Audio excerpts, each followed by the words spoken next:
Hey everybody, it's Eddie J on Crypto. Hope you're having a great day. So, excuse my look, just running around the house doing different things, pondering what's going on in the crypto world, investment world. Something interesting that I researched. So, what I found to be funny is that over $100 billion got deposited into Apple Bank, but everybody's having a problem accessing their money. High yield, right? What is it, 4.15%? I find that to be a problem, right? If I can't access my money, what's the whole point of putting my money there? I need access to my money. I need that liquidity. That's the whole purpose of, having a bank or having crypto. If I need liquidity, I'm going to look at crypto, me personally. If I need cash liquidity, I'm going to look at a bank. There are different vehicles that you can use so that you can have liquidity. But I would be worried about that whole idea that Apple just got access to over $100 billion in a heartbeat, right? And people are having trouble accessing their money. And the whole idea was that it was supposed to be somewhat liquid. So I think that's going to be a problem, going forward. And people are going to think about that the next time another company says, "Hey, we're going to jump up and be a bank," but have no banking experience.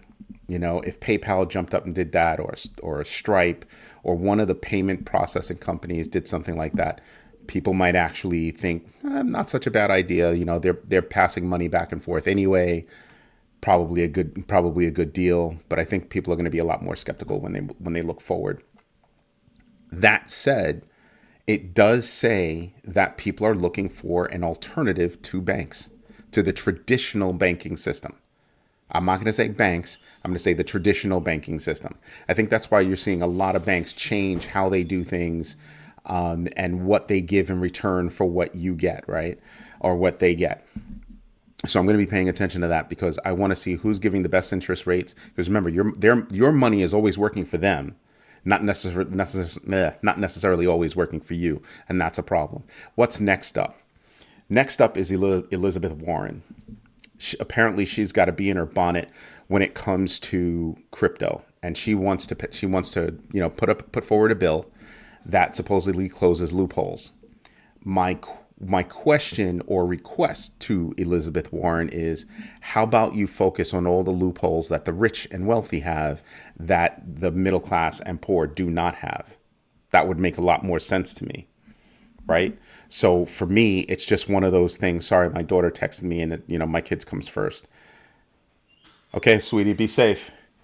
So for me, it's the focus is on crypto because it's a nascent industry rather than the banking industry, rules around banking, reeling in the SEC, giving more direction to the CFTC and the SEC. There are so many things that Elizabeth Warren could be focused on, worrying about loopholes in a tiny nascent industry that, barely has anything going on versus traditional banking, finance, investment, real estate in general, just all kinds of things. And you want to come after this industry. Wow. Wow, wow. How about you go after all those developers, those real estate developers that overvalue or undervalue their properties on a whim?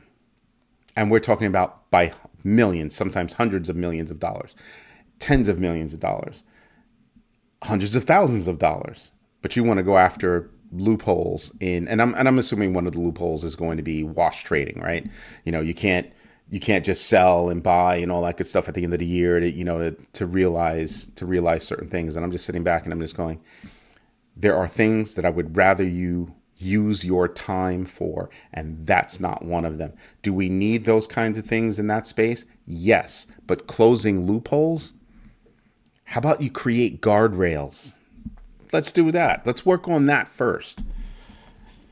So that's funny. Guys are still playing golf. The first guy you saw stroll by, I think that was actually that one was what's his name, Mariano Rivera. Next batter up is Ripple. loving this company. They are staying in the news in a positive fashion. They're co-hosting a hackathon that's coming up. So they're dripping out a little bit here, a little bit there. Now, if you look at where that price is now at 54 cents.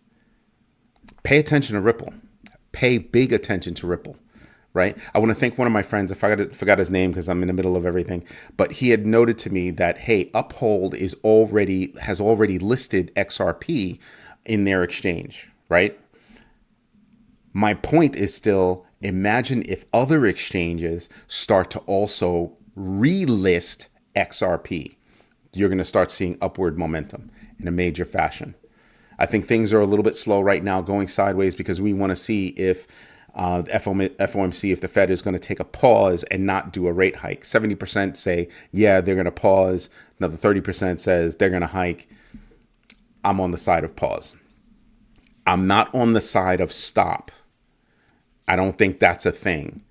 And frankly, I don't know that I'm with that kind of decision. A pause, yes. A pause to see what kind of numbers come out, because they're looking at lagging numbers, not necessarily looking at forward numbers. So we need to see that. So that's something that I'm contemplating. Like, how does that actually work? What's next? I think there's going to be a mess over on YouTube. I'm giving this particular point because I want you to be careful out there. YouTube has basically done a 180 on their rules. And it's not just about election rules. They're talking about general misinformation. They're basically saying, we're not going to care. That's going to be a major problem, because we're not just talking about, election details, right? We're talking about crypto. We're talking about real estate. We're talking about a whole bunch of things. I was watching TikTok and I heard this guy say, oh, BlackRock rules the world. They control 25% of the world's, circulating money. They don't. It's not 25%. It's still a high number. It's still like 10%, but it's not 25%. They still wield a lot of power. I want you to think about this. If they have $10 trillion in assets under management, now I think in 2021, the world circulation of money in dollar equivalent was about 90 trillion. I think that was the number. I still need to do more research, but I was looking at BIS and that's what they said. And I was like, whoa, 90 trillion. Well, they got 10 trillion. I mean, yeah, 90 trillion. They have 10 trillion. You sit there and you kind of go, whoa, that's about a little over 10%. But that was a 2021 number. Don't know what that number is now. But still, let's call it 10%. That's still a big number. Then you look at Fidelity that has another almost $5 trillion in assets under management. Put them together and you got 15. So when you start looking at the world and how it works, that's a lot of thumb to put on any scale. But you have to kind of pay attention to what people are saying, how they're saying it, because people will pitch things as if they're, correct, as they're facts. They're not. Do your own research. Like I said, a friend of mine dropped me a note publicly and said, hey, Eddie, Uphold already has XRP listed. I didn't know that. I don't use Uphold. But it was something for me to come out and say, hey, I got something wrong. Right? And my point is still, what happens if other exchanges start relisting XRP? But this is how we can help each other, which is, hey, you got something right. Hey, you got something wrong. But it's somebody's ability to go out there and say, I got something wrong. I didn't purposefully state the wrong thing. And here's my correction. Most of these people are not doing that. So we need to pay attention. We need to pay big attention to that. All right. It is important for you to do your own research. A lot of people ask me, should I buy XRP? I am not licensed to give financial advice. I am telling you my thoughts on a given thing, or my kids' thoughts on a given thing, and what we are doing, not what you should do. I do not give financial advice. I tell you what my opinion is based on the facts that I have at hand.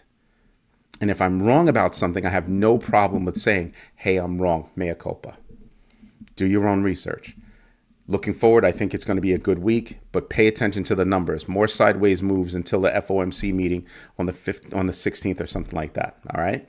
Anyway, this is Eddie J on crypto. I hope you have a good one. Bye-bye.